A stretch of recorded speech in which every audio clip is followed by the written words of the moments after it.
Dit is met dankbaarheid en uit groot genade dat ons hierdie jaar weer saam met ons kosbare vriende ons veiling op die 17de Julie by Vleisentraal Veemark saam met Karel Chalmers kan aanbied.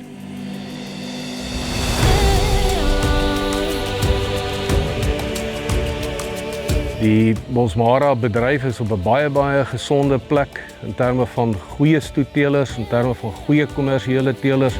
Ons weet ons ras is begrond en staan op integriteit van wetenskaplikheid en baie goeie navorsing die afgelope klomp jare. Ons kan met trots hierdie ras aanbeveel, nie net plaaslik nie, maar ook op internasionale vlak waar hulle alreeds baie goed doen en die aanpasbaarheid van die Bonsmara ras is bo verdenking.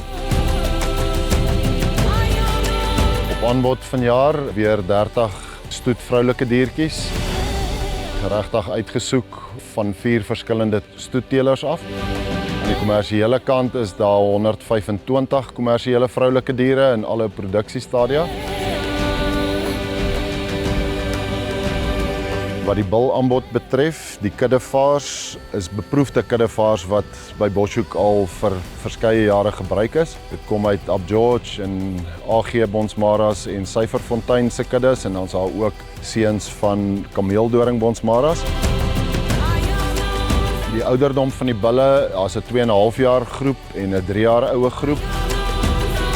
Wat die res van die bulle aanbetref, is dit almal die produksiejaar van 2023, 2,5 jaar en 3 jaar oue bulle.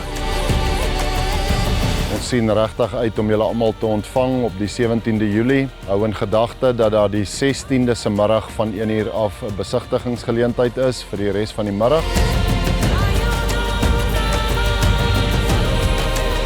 Dit is waaroor die Bonsmara ras gaan. Dit gaan oor netwerke en dit gaan oor deelgenootskappe en genetika en vriendskappe. So baie dankie ook vir die geleentheid.